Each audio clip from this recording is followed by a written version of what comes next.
नमस्कार, आदाब, hello friends. आपके साथ मैं हूं फराज और चैनल है फिल्मी फराज। इस चैनल पर हम बातें करते हैं फिल्मी कलाकारों की, गीत संगीत की। आज मैं आपको बड़ी दिलचस्प बात बताने जा रहा हूं। ये तो हम जानते हैं, बड़ा मशहूर वाकया है कि फिल्म कश्मीर की कली, तारीफ करूं क्या उसकी, जब शम्मी कपूर साहब ने ओपी नैयर जी से कहा कि इसमें आखिर में मैं ये चाहता हूं कि थोड़ा सा गाना लंबा हो जाए, मैं बार बार रिपीट करूं, तो ओपी नैयर ने मना कर दिया था। फिर रफ़ी साहब ने कहा कि मुझे कोई दिक्कत नहीं है, मैं गाऊंगा। फिर नैयर साहब माने थे।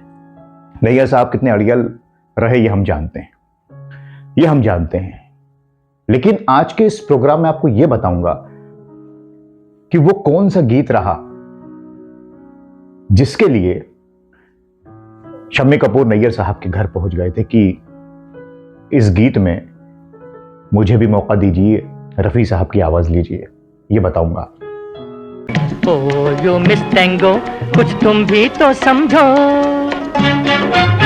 कभी एक इशारा हो गया है, रास्ते में एक हंसी अजी मिल गया हमको। हमने लाख हंसी देखे हैं, तुम सा नहीं देखा। गोरे गोरे गाल गाल पे उलझे उलझे बाल, हो तेरा क्या कहना। चांद सा रोशन चेहरा, जुल्फों का रंग सुनहरा, ये झील सी नीली आंखें। वो छुपने वाले सामने आ, छुप छुप के मेरा जी न जला। उसी की जमाना उसी का, सुभान अल्लाह है, हंसी चेहरा है, सुबह भी न कभी कहीं न कहीं दिल लगाना पड़ेगा। निगाहों में जादू चलाना, मेरी जान दीवाना हुआ बादल। सावन की डेरे है ये मेरे हाथ में, तेरा हाथ नए जज्बात मेरी जान। दोस्तों, शम्मी कपूर का नाम आते ही एक हलचल आ जाती है। जंगली जानवर, बदतमीज, एक प्रिंस यानी रफ़ी साहब की आवाज, ओपी नैयर का संगीत, शंकर जयकिशन का संगीत। शुरू में वो नाकाम रहे, ये हम जानते हैं। राज कपूर साहब के बाद 2 बेटे और हुए थे पृथ्वीराज जी के, लेकिन वो नहीं बच पाए, हादसों का शिकार हो गए। फिर शम्मी जी आए 21 अक्टूबर 1931, स्ट्रगल करते रहे। गीता बाली आई, फिर वो भी बाद में नहीं रही। काफी कुछ इस पर हम वीडियो बना चुके हैं।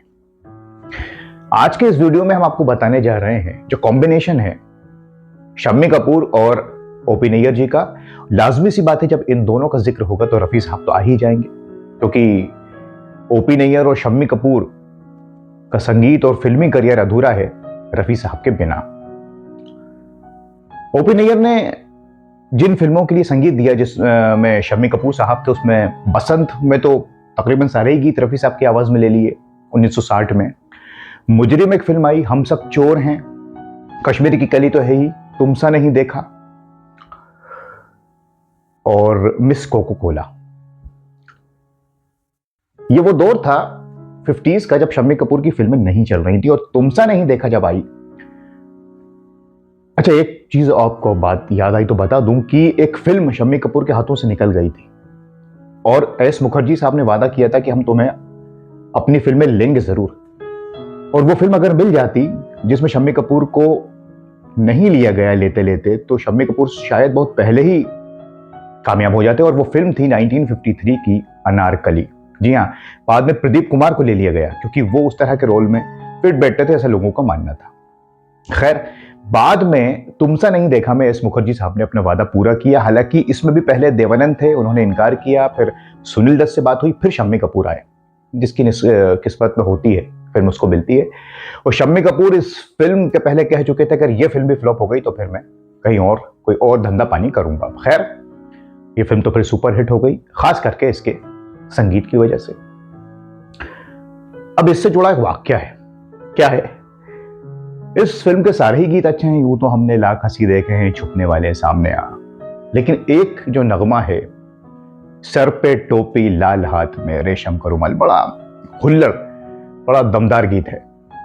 आपको ये जानकर हैरत होगी कि ओपी नैयर साहब ने इस गीत को रिकॉर्ड कर लिया था, लेकिन ये गीत खाली अमिता जी पर पिक्चराइज होना था दोस्तों। और मैं अपने मन से नहीं कह रहा हूं, ये किताब में लिखा है ओपी नैयर साहब की, हम रिसर्च करके लाते हैं। जब शम्मी कपूर को पता चला कि ये गीत खाली हीरोइन पर पिक्चराइज होना है, रिकॉर्ड भी हो चुका है, तो उनके दोस्तों ने कहा कि यार इसकी धुन बड़ी अच्छी है, क्योंकि शम्मी कपूर साहब को भी संगीत का नॉलेज था, क्लासिकल सीखा था उन्होंने। और दोस्तों ने भी कहा कि इस गीत में अगर ये डुएट हो जाए सोलो की जगह तो मजा आ जाएगा। तो लिहाजा शम्मी कपूर एस मुखर्जी साहब के पास गए, तोलानी जी के पास गए और अपनी बात रखी। तो उन्होंने कहा कि रफ़ी साहब की आवाज़ आप ले सकते हैं, गीत रिकॉर्ड हो सकता है, लेकिन हम डबल से पैसा भी लगा सकते हैं, शूटिंग भी कर लेंगे, गीत भी रिकॉर्ड करेंगे, लेकिन इसके लिए आपको नैयर साहब को मनाना होगा। नैयर साहब बड़े अड़ियल रहे। इस बात का आप अंदाजा लगाइए नैयर साहब के खत का कि एस मुखर्जी जैसे दिग्गज ने भी हाथ खड़े कर दिए कि नैयर साहब कहेंगे तो ही होगा। लिहाजा शम्मी कपूर ने कहा काम तो करना है। वो शाम में ओपी नैयर साहब के घर पहुंच गए। उन दिनों नैयर साहब के बेटे पैदा हुए थे, तो शम्मी कपूर ने सबसे पहले 100 रुपए उनके हाथ में रखे और उसके बाद नैयर साहब के संगीत की खूब तारीफ की। बात बन गई, दौर चले जाम के, और बातों ही बातों में शम्मी कपूर ने ओपी नैयर को मना लिया कि ये गीत सर पर टोपी लाल हाथ में रेशम का रुमाल सोलो की जगह डुएट होगा। और फिर बाद में रफ़ी साहब आ गए और इस गीत को रिकॉर्ड किया गया। और कहने की जरूरत नहीं, ये गीत जितना मकबूल और ताज़ा तब था 1957 में, आज भी उतना ही मशहूर है। इस फिल्म में और इस फिल्म के गीतों ने जो रफ़ी साहब की शोखी आई ओपी नैयर, शम्मी कपूर की जिंदगी बदल गई। उसके बाद फिर एक हिस्ट्री है दोस्तों। फिर शंकर जयकिशन ने भी वही किया, उसी तरह का संगीत, जंगली हो, प्रोफेसर हो। और ओपी नैयर ने बाद में इतनी फिल्मों में संगीत नहीं दिया, क्योंकि शंकर जयकिशन को ज्यादा प्रेफरेंस देते थे शम्मी कपूर, क्योंकि जयकिशन से उनकी दोस्ती थी। लेकिन बाद में भी बसंत में और खास करके कश्मीर की कली के गीतों को हम नहीं भूल सकते, जो जादू बिखेरा है रफ़ी साहब ने, शम्मी कपूर और ओपी नैयर ने और गीतकारों ने। तो ये आज हमने आपसे बात साझा की उस गीत की जो तुमसा नहीं देखा में था, जिसके लिए शम्मी कपूर पहुंच गए थे ओपी नैयर के घर, क्योंकि उनके करियर का सवाल था। घर में भाई राज कपूर, पृथ्वीराज कपूर, वाइफ गीता बाली, सब कामयाब थे, लेकिन शम्मी कपूर नहीं थे। ये बात भी उन्हें अच्छी नहीं लगती थी, अफसोस होता था। और मजाक मजाक में कई बार रफ़ी साहब के सामने भी और वैसे भी जब सिटिंग्स हुआ करती थी गानों की, तो शम्मी कपूर से ओपी नैयर कहते थे, यार तुम्हारी कामयाबी में मेरा बड़ा हाथ है।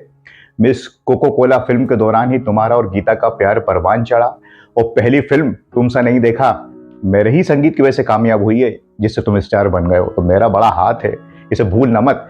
खैर, ये दोस्तों की बातें थी। रफ़ी साहब, ओपी नैयर जी, शम्मी कपूर, क्या कहना, ये आज भी हमारे बीच हैं और हमेशा अपने काम के जरिए हमारे साथ रहेंगे।